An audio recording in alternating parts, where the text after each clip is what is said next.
तू चोरी धमकियां देना तेरा मैं हुन हाथ थल्ले कार वड्डा चौधरी दुरांदा हाथ बंद कर शटर शटर ना बंद कर ओथे तो चौधरी ने जगह नहीं देंदा ओथे बह जा वारी दा इंतजार कर वड्डा आया चौधरी मैं उस तरह मारना तेरे सिरे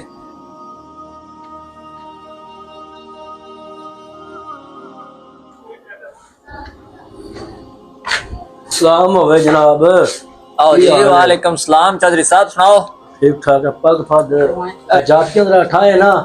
मुछा मेरी सेट कर एक बारी चौधरी साहब बह जाओ अपनी वारी दा इंतजार करो ओथे बैठ मैं जना दा मैं जातियां उठा मैं जल्दी है चौधरी साहब चौधरी होवे ते घर ये ਤੁਹਾਡੇ वास्ते जातक होवेदा ये मेरे वास्ते दीनी तालिब इल्म है आ वेखदे पे इमामा शरीफ ही ओदे सिर ते माशाअल्लाह ते मेरे इत्थे इमाम विच या मेरे नजदीक एक दीनी तालिब इल्म दी अहमियत सारे चौधरियां नालों चौकी है मैं तेने आख्या मेरी मुछा साइड कर तू कहानियां सुनान लग पे उठाया मैं आख्या तू मैं जानदा नहीं मैं पिंड दा चौधरी हां मैं ना ते चौधरियां लो लेके खाने आ ओथे बह जा वारी दा इंतजार कर वड्डा आया चौधरी मैं उस तरह मारना तेरे सिरे तू चोरी धमकियां देना तेरा मैं हुन हाथ थल्ले कार वड्डा चौधरी दुरांदा हाथ बंद कर शटर शटर ना बंद कर ओथे तो तू चौधरी ने जगह नहीं देंदा।